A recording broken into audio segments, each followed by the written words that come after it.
When this game rolled up in a Nintendo Direct, I wrote it off as Danganronpa Tactics and didn't really give it a second thought. I had previously been interested in touching the Kodaka-verse or whatever through Raincode the year before, but I never ended up biting for Detective Danganronpa either. Then, interviews started to reveal the gulf between these two games. Insane sci-fi reality where mentally ill stranger teenagers fight with blood magic to prevent humanity's extinction. A visual novel with 100 different routes. Okay. And no matter what you choose, every single outcome feels like a satisfactory, true ending. Huh? 60 novels worth of text. A narrative game meant to feel endless before generative AI can actually make that and beat humanity to the punch. What? How do you make something like that? What? You have to imagine my surprise when people began to say this was a underground game of the year contender alongside Clair Obscur, DK Bonanza, and that cinematic Sony movie game sequel that I don't know from the spring. I was like, huh? The 100 ending game, the one that the Danganronpa guy went into debt for and risked his entire studio over, the one where him and the Zero Escape guy used a tatami floor mat and a big web and just made a giant interconnected story by hand as per interviews to make every ending feel satisfactory. It's good? It's great? Well, what the hell does that look like? What kind of experience would that be? Well, now I'm 30 hours into a visual novel, which doesn't really happen to me, and I would pitch the 100-line Last Defense Academy as something like this. A morbid Animal Crossing, expressed to you through text and tactics, which makes me feel darkly existential, weirdly healed, and eternally at home the entire time. Or something like that. So why Animal Crossing? Just because it's super funny and objectively odd and unsettling to be able to say that? Okay, this game is about facing eldritch horrors and solving unhinged mysteries with grit and dark humor, but more importantly, 100-line scope makes me feel one thing above all else. A presence of mind, the desire to cherish every little conversation as though it were my first or it were going to be my last. I've put so much effort into my streams and chronicling these stories just for the entire future to be able to rewatch. I've made madness into a quantifiable currency as an ongoing bit with my followers, and I've even trapped myself into making alliterative names in alphabetical order for every single arc as I personally see them, just to better appreciate each cut of steak I can get off of this funky beast of a story. Because everything is important. It might come up 90 hours later as a plot point, or moreover, it might be my only chance to spend time with a character in this one specific way before losing the shot forever. They might have, only a couple more chapters till they die. They might have something in the social rank that, if I were to unlock it, would make them a character I cherish for the rest of my life. There might just be a snide remark that I would never go back to see. There's always something, and you're never going to see it all. Whether it's one thing or another, I want to savor everything because there's just so much of it. And that's exactly what I like about Animal Crossing. Sure, Animal Crossing is just 6 or 8 preset personalities bumping into each other and doing funny things out of a relatively small pool of options and just kind of simulating something interesting versus a fully scripted story or even Stardew Valley where there's story there, you just gotta go get it. It's totally random, it's just kind of you making impressions, but the impressions you make and the bonds you make are so special and kind of ephemeral, if I can bust out that word, because, there's no clear-cut social link to max out, there's no system in place, it's just, hey man, I saw you mouth off against that smug asshole on the bridge that one time, and I kind of liked you after, or, you could see them move back into your town after not having seen them since the summer of middle school when you had nothing to do and you cut down all the trees in your town, and then this duck asked you for an orange, and you see him again in your 20s, and you're like, oh, hey, I remember you. Oh, it's Pablo. I missed you. It's a very pure, very random kind of thing. It's really on you to make the connection in this world of endless possibilities in the little town farm looking fruit tree game. Obviously, 100 Line structurally has more in common with Persona or Stardew Valley, where, the story's there, but it's yours to go get it. But it's just so big, and there's so much to do, and you don't know how much time you're gonna have to do it before you get burned out or whatever, and you might miss things. You're going to miss things. It's not really a great game to 100% because of the giant scope, and I'm gonna be honest, this sounds very personal, but when you can feel the mists of damn near eternity settling in as you get to know this cast of 15 little punks, I think you will also feel like you're looking at a crappy bushel of rotten apple villagers thinking, I don't know how long I can spend with you. I don't know if you're going to move out of town tomorrow. I know that I can't see everything you could possibly do, but that just makes me want to get to know you even more right now while I can. Which is a very sweet sentiment to be holding for a cast of the absolute least likable assholes I've ever been trapped in a room with. At least at first. Look, the next hook of this game is that, like a character or not, you've got 100 routes of game to deal with them in, and you will start to see other sides eventually. I've not played those other routes, but just a couple carefully placed villain turns and positive twists for characters immediately made me trust that idea. And then, just like the Animal Crossing games of yore, as jerkish as these kids seem, you just kind of learn to laugh and trust them and just kind of figure things are gonna get more interesting as time goes on. Even being handed a bushel of fresh fuck faces midway through the game, I'm like, you guys are horrible. I really dislike you, but I know you're gonna be really good eventually, and I'm gonna come around on you. I'm not sweating it at all. I've heard diehard fans of Miku's Project Sekai Gacha game say that it has, quote, the most lovable cast of all time. And honestly, I agree with that. The more I dig, the more I love them. And while this is not at all as endearing and sweet as Project Sekai, one of the craziest parts of this first experience has been, I do feel like everybody deserves love and respect and attention, and anything you give to them will probably be paid off eventually. Did I like Ima day one? Absolutely not. Yet, he showed these secret signs of a really different, street-smart kind of intelligence that the other smart kids completely lacked, so I had hopes for him. I knew he would be good. As of day 46, has this hope borne fruit? Absolutely not. I want to take one of the reviving drones and cut him up and put him in a soup and bake him and feed him to the students for sustenance over and over again until he starts being nice. And yet, I've been so conditioned with confidence. I know for sure this cocky idiot or wannabe bad guy will be incredibly interesting one day, just like everybody else. He might even be one of the best characters. Oh my god, he's gross. So that's like the flesh, the hair, the colors, the personality, maybe the soul or the heart of the game. But the kicker is that this interesting story ambition seems to have been met by gameplay bones that can actually prop it all up.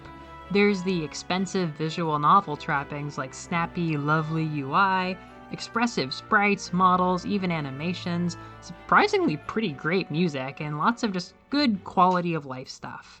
But then there is the fact that I streamed for 7 hours on Saturday. And then I got rehooked for another arc and played for 3 more hours. And that stream, in the first place, was just a replay of an arc I had already played, but was fully willing to replay. I paid for 100 to 200 hours of visual novel, yet the supplementary gameplay modes are doing their job splendidly to keep me interested and not burn out yet. Like, I value, I really value that the conversations I'm doing do get broken up with stuff like free time mode, where you can screw around or plan. You can also do a simple board game with RPG-esque text events to gather materials, and, of course, there's the signature grid-based tactical gameplay. Now that's quite something to slip in there. Look, I'm new to visual novels. I don't even know what 11 straight hours of reading is supposed to look like. Yet, I'm fairly certain this gameplay salad is a huge reason why I'm hooked and able to pretty much do it. Though, when I say salad, I might kind of be drawing a false dichotomy here. It's not as though there's no story in the other elements. I mean, okay, look, there's not a lot of story in the event tiles unless you're making Darumi snort candy cocaine or whatever. Like, it's not necessarily all injecting straight into the story, but if you want to add another word onto this, it would be immersion. There is something very immersive that adds flavor, emotion, something or other to deepen the story by having these extra modes. It's not simply brainless stuff to keep you refreshed. It really quite makes things feel deeper. The school feels real. Adventuring outside the school grounds feels like something you can actually kind of do. And of course, the fighting. The early narrative, it deals a lot with the divide between characters who do and don't fight when the danger comes, which is a literal factor in combat. When the danger comes, you play with the fighters. The fighters are intrinsically different to you than the non-fighters, and you want to make the non-fighters fight so you can have them, like little chess pieces in Fire Emblem.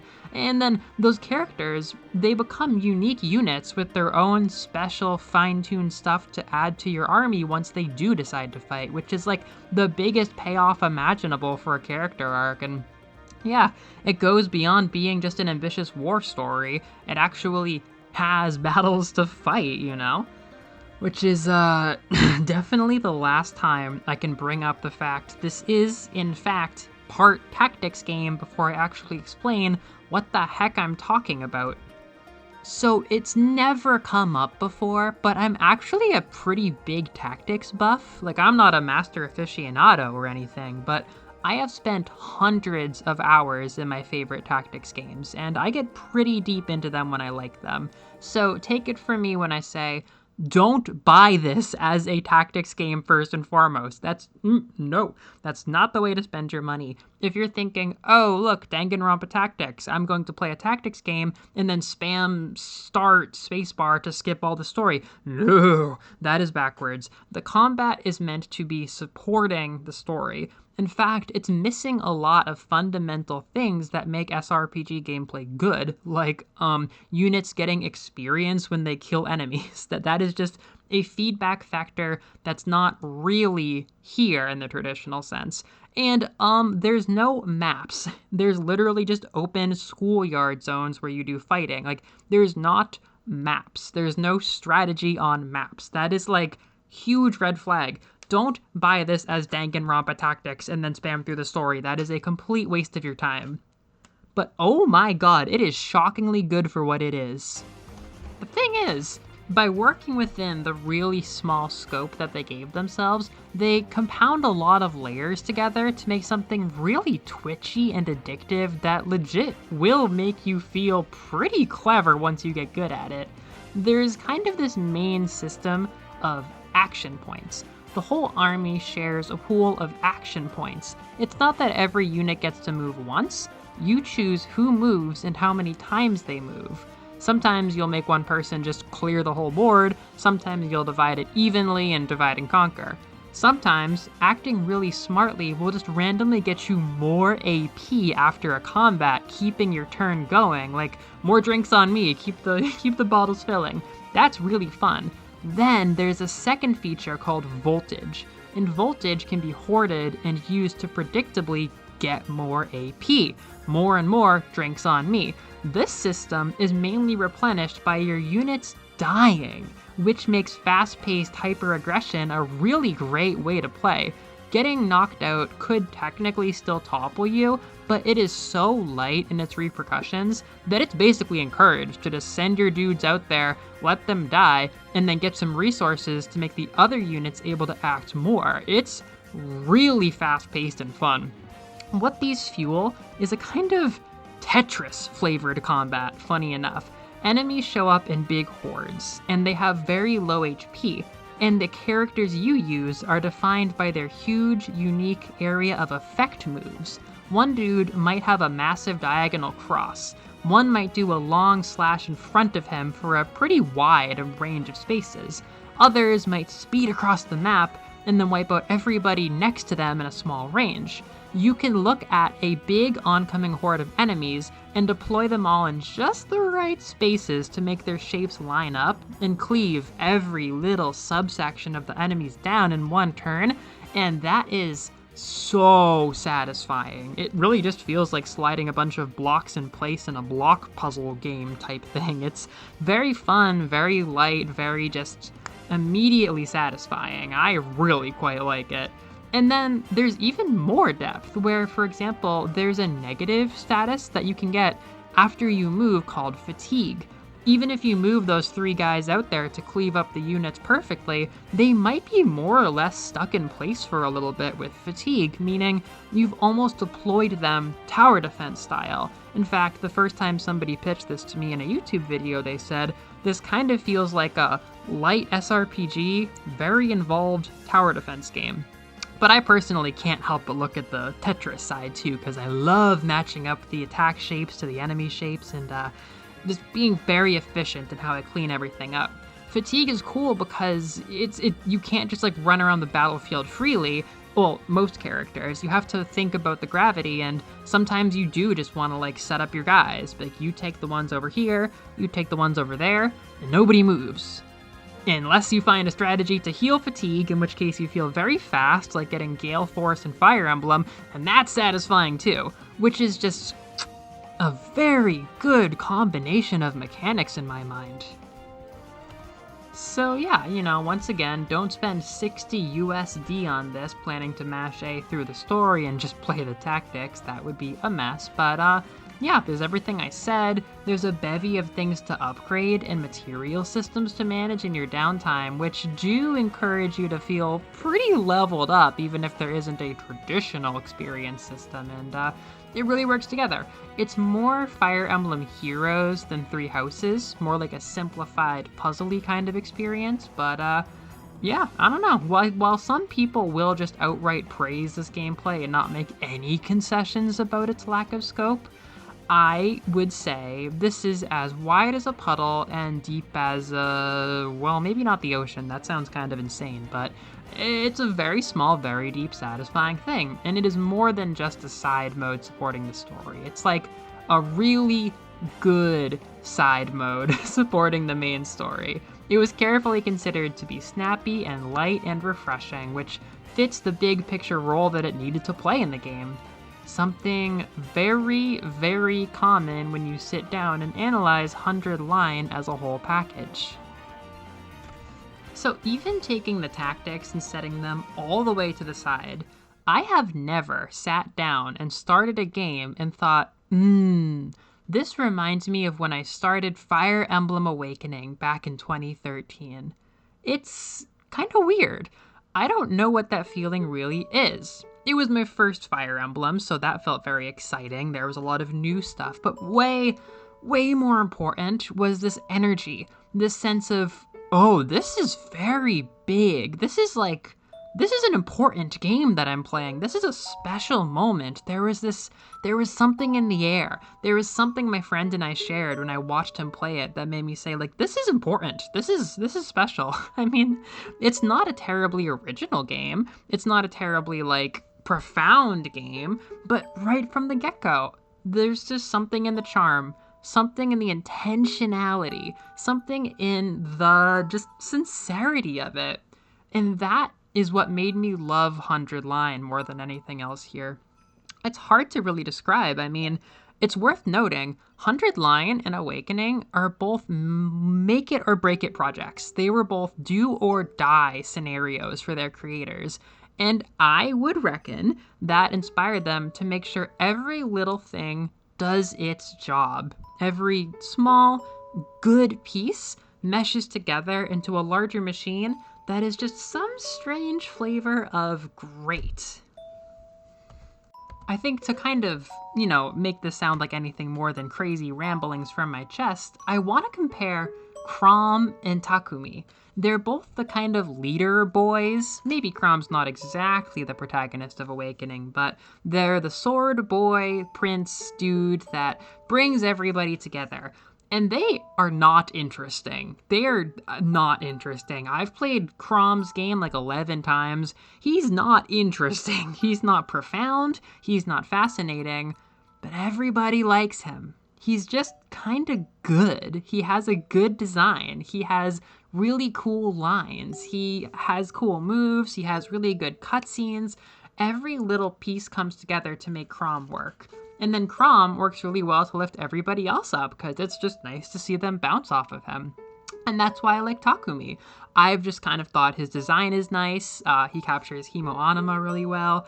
I really value his relationship with his girlfriend. And it's just funny to say that a basic ass like vanilla anime romance thing could be the heart of a game for me when generally I don't care that much about that kind of like romance plot thing, but they just made him work. He functioned as the likable protagonist boy without being super interesting, super ambitious, super deep. I just saw him, I liked his lines, everything worked, and I thought, when you're doing something right, people won't notice you're doing anything at all. Chrom and Takumi.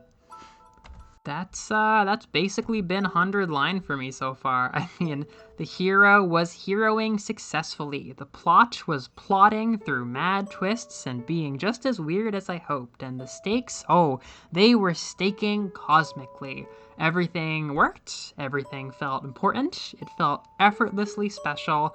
And I came to care for it immediately. But not everything is that simple. Not everything is just a polite little cog. Everything, it's just created very right. Again, to go back to Fire Emblem, Kellum is an iconic, funny loser character in the background, and he owns that to a T. Sully is a really good, tough girl personality and a hard-ass kind of gets you up in the morning to do your training regimen kind of character, and she does that perfectly. She does her job really effectively. Tharja, King Gangrel, he doesn't live rent-free in my head because he's interesting or a great trope or whatever. He just is fun and I hate him and his quotes are really good and the fights with him are memorable. He's in good scenes. The cogs come together and something relatively ordinary gets elevated really far. And that just keeps happening with 100 Line. To hammer home the idea that the devil is in the details in this game, I implore you to consider the detail of the comic relief character for this game. There could not be a better comic relief character for this game than Darumi, the funny girl with the gimmick of being an emo fangirl obsessed with the darkest, most disturbing kinds of media there are, and her beloved death games are put on a pedestal above all else.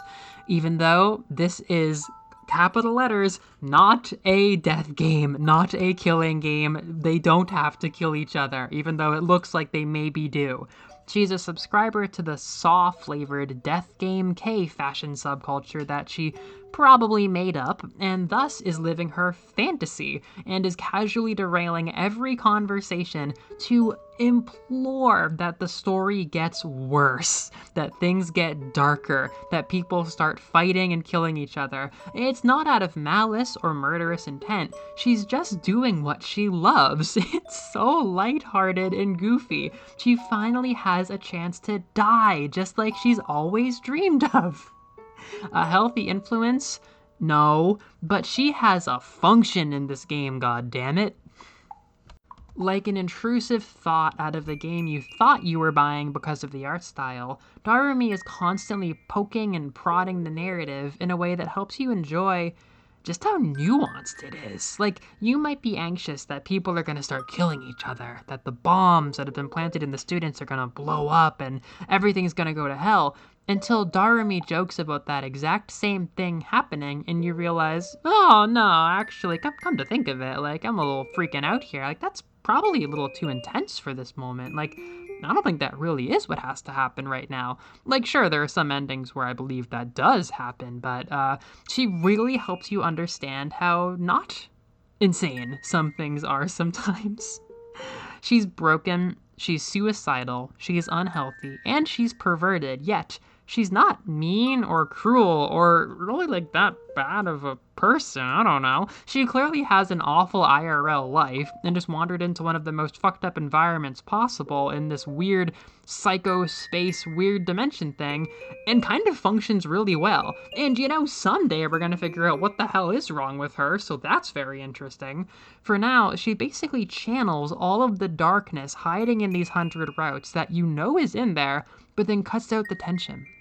She makes it funny. She takes this stuff that's kind of disturbing and freaky and makes it sound goofy and even weirder, and you just kind of end up relaxing and not freaking yourself out too bad about what may happen, because you're not going to last very long if you're constantly dreading the idea of a paranoid, stab fest, crazy, insane outcome. I mean, she's fine-tuned, not just to make the early game go down easier with gags, but to help you laugh at your own disturbing thoughts and your anxiety and your flawed humanity, or even that vicarious part of you that wants to see things get evil, that Undertale genocide route part of you. She just paints it all in this funny sheen that makes the game much less taxing and crushing psychologically. Not to be dramatic and put this dark little bit on a sky-high pedestal, but we are all, after all, trillion-year-old selfish machines with a flair for just destroying everything we collide with, aren't we? Humans are weird. I mean, Darumi reminds us of this. Like, she's like a Nine Inch Nails album with the courtesy and warmth to hang out and watch movies and just laugh about things. It's a very funny vibe that makes this game, in its length and its scope and its weird darkness, so much more manageable. Just exploring with Darumi is so funny and unique that I want to learn how to knit a shitty little emo plushie of her and just keep her in my apartment while I'm streaming or whatever. I love putting IRL intrusive thoughts in her dumb voice and then laughing them off like, oh yeah, no, that's never gonna happen. I have no reason to worry about that. I know there's a therapy route for everybody in this game because of how fucked up this character is. I love it. And that's just an early handful of characters I've discussed. What did I mention? 2 by name? And it's only my first impressions of them. Knowing this will go on far, far after I'm burned out and not interested anymore, it just makes The Last Academy into this hilarious wavelength, this weird, eternal story that I am happy to be a part of. It might be a weird game, but because every piece was so fine-tuned, it got its teeth in me, and now it's my weird game. And the whole story of fighting for survival comes at a very, very fitting time where I just have to play it while I'm thinking about how my friends and I are going to survive the genocide that's been promised on us by our government. Like, it's August 2025. It's fun to let loose and think about crazy shit and all the different possible ways things can go with your buds. I think about the things I endured with my friends as a kid when the world felt so small and scary. It's hard not to get these deeper, more evocative moments out of this game when it's so goofy and it's so grand and it just kind of holds itself up. You can feel apocalypse and dread and extinction in that playful way that only video games can really teach you. It's like a last shout for survival that envelops you on all sides and just lasts long, long until you've fallen asleep into a cozy dream. It's like the perfect release of COVID New Horizons, but it's for the odd, weird home that we all crave during the paranoia and apocalypse of America's complete nuclear meltdown. And if it weren't good at making me feel all of these weird senses of camaraderie and dark existential, not nihilism, but rolling with the punches ism, I would just call it Danganronpa Tactics, wouldn't I? Which is a terrible place to leave the story of 100 Line Last Defense Academy.